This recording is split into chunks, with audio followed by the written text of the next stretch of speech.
Welcome to the interview here on France 24. I'm Philip Crowther in Washington, D.C. Our guest today on the interview is a former National Security Advisor to U.S. President Jimmy Carter and a trustee here at the Center for Strategic and International Studies in the U.S. Capitol. Zbigniew Brzezinski is our guest on the France 24 interview today. Dr. Brzezinski, thank you very much for being with us. It's nice to be with you. I've got your latest book here with me called Strategic Vision, America and the Crisis of Global Power. I'm sure we'll touch upon it throughout the interview, but let me first go towards maybe the most pressing issue, being Syria. Can I ask you, how do you realistically see a way out of the crisis in Syria? Realistically, it's not easy to see a way out, but realistically, there has to be a way out. And the only way out, I think, is determined patience, trying to create some sort of an international coalition that is truly international and is prepared to put sustained pressure on the government of Syria, but doesn't try to take over the government of Syria and doesn't attempt a military intervention. It's a coalition that for the moment does not exist. Should the United States meanwhile be working on this potential military intervention just in case, and is it? Well, what does it mean, potential military intervention? Potential by the United States or potential by other powers with U.S. support? And if so, who? And how effective is it likely to be? It's awfully easy to agitate in the newspapers about the need for an intervention. But what are good examples of it? We did intervene in Afghanistan because we had to. We've been there for 10 years.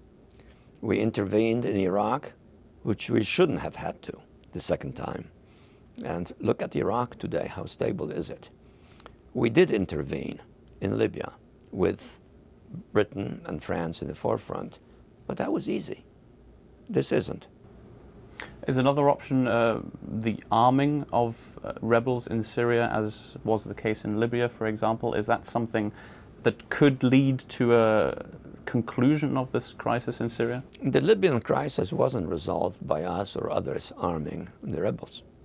It was resolved by military action and overwhelming military power and a lot of things happening quietly, not known to the world.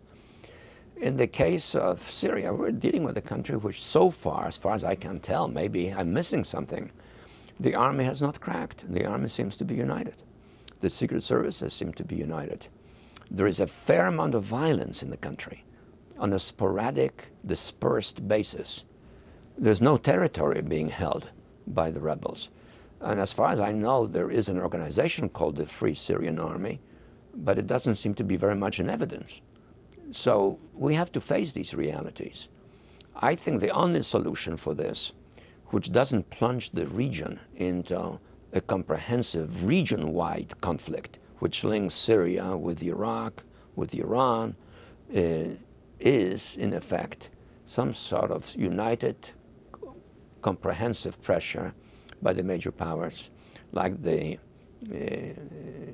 G5 plus one that are negotiating with Iran, plus maybe India. I think that is the kind of an international coalition that has to be fashioned if it is to be effective.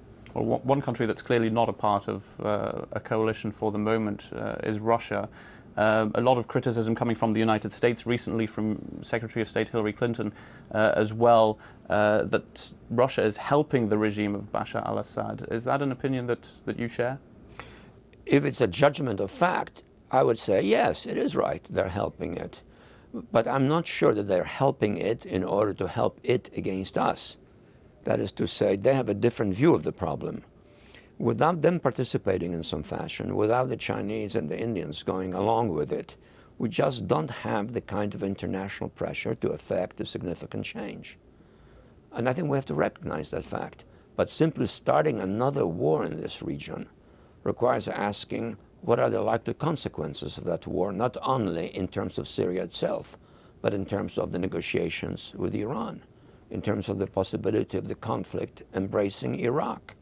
These are serious issues. And who's going to be stuck with resolving these issues? The people who start the war. On that matter, let me read a quote to you that from a recent interview with a US broadcaster. You said that the situation in Syria is, quote, not as horrible or as dramatic as it is portrayed. Would you still stand by that? Well, of course. I mean, look at Rwanda. Look at Sri Lanka. Look even next door. The estimates are that about 20,000 people have been killed in Mexico, including some slaughtered near the American border with heads and limbs cut off. Is anyone seriously recommending that we intervene militarily in Mexico?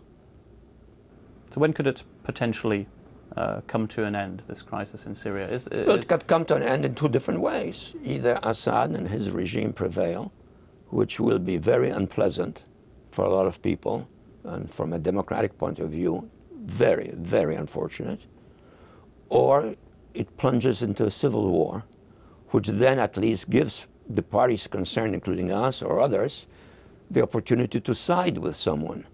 But simply sporadic right fighting, occasional outbursts of extremely brutal violence, is not in itself the basis for making serious policy decisions. Now, Iran is also one of the big supporters, I suppose is the right word, of the Assad regime as we speak. Would you say that Iran currently is the worry number one for the Obama administration in terms of foreign policy? Well, it should be, because I think the choices that we face are very, very serious and potentially as damaging as the ones that we have been discussing. Namely, if the negotiations with Iran break down, in part perhaps because of the Syrian problem. And then we are facing the prospect of some military collision with Iran, perhaps with the Israelis initiating it, but with the Iranians retaliating against us. That is a very serious risk as well. And it does create the potential of a lot of problems in the region, erupting together and at the same time, and also with far-reaching and negative consequences for the world economy. What would that scenario then concretely look like? You say an Israeli attack on Iran, a possible reply from Iran towards the United States. At what time could this happen, and what kind of concrete detail could one expect if that scenario was? Well, I'm not a prophet, so I can't really pick precisely the time. But I should think, given the parties involved, that in one way or another, some will be calculating that a good time to start something of this sort would be shortly before the U.S. elections. As in very soon? Very soon, but also fairly precisely when. Now, here in the United States, there's a lot of talk by the Obama administration of the end of two wars, the Iraq War officially having come to an end, and there being an end date for combat operations in Afghanistan. The one word we don't hear is victory in Afghanistan. What's your assessment of this very long war in Afghanistan? Was it a victory, or was it even a failure, possibly? I supported the decision to go into Afghanistan. We had no choice. We were attacked from Afghanistan, and the government of Afghanistan, the Taliban government, was giving shelter to those who attacked us. 3,000 Americans were killed. But I remember that at the end of the consultations, to which I was marginally invited, I wasn't a decision maker, but I was invited, I did say to the Secretary of Defense that while I fully endorse the decision to go in and wipe out the Taliban and seek to destroy Al-Qaeda, we should not set for ourselves very ambitious long-term goals, but try to withdraw as soon as possible, give them economic aid, but not get involved in a prolonged nation-building exercise, which has now lasted 10 years, and which makes us participants in a prolonged, destructive civil war. I think we have to draw a lesson from that. Would you agree that with the administration, if you will, that a nation is indeed being built in Afghanistan? No, I don't think it's being built. I think it's being dismantled. I think that the internal differences in Afghanistan are becoming more acute. The fact that large portions of Afghan population considered to be Afghan citizens are now also being able to identify themselves with adjoining states that are independent. The Tajiks in Afghanistan are important. They don't get along with the Pashtuns, but they also now realize there is a Tajikistan. That is bound to have an effect on them, on the Uzbeks, the Turkmen, who are in Afghanistan, but who all of a sudden realize they're countries of their own next door. We're just seeing the beginning of this process. And this is incidentally why the Russians should be worried too.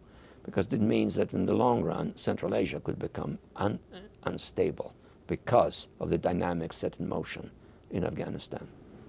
There are all sorts of foreign policy puzzles on the US president's plate right now. How would you assess Barack Obama's foreign policy moves in his time in office so far? I think his moves have been intelligent and, so to speak, contextually in keeping with the unfolding history of the 21st century, the basic lesson of which is that this is not a century in which one country can be a hegemon for the world, which was really what the 20th century was all about in terms of 2 world wars and the Cold War. He understands that. Whether he acted decisively enough on some issues early on, one can debate. But one first, before making any final decision about a judgment regarding his performance, has to look at the alternatives offered by the opposition here in America. And so far, they have not been reassuring in terms of their realism, in terms of their understanding of contemporary world. Well, let's put a name on the opposition. Mitt Romney will be the Republican presidential candidate in November. What about his foreign policy expertise? Do you think he can possibly do better than Barack Obama has so far? Look, I'm not going to be so demagogic as to say it's out of the question. You know, President Truman was an unknown quality when he became president. He was one of the really impressive American presidents.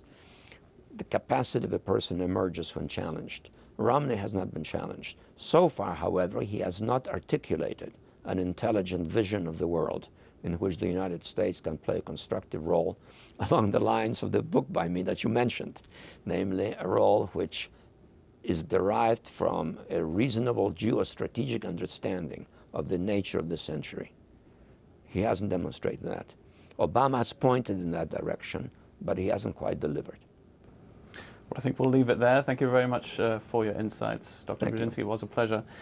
You've been watching the interview on France 24 with our guest, Dr. Zbigniew Brzezinski. Please do stay tuned to France 24, plenty more news coming up.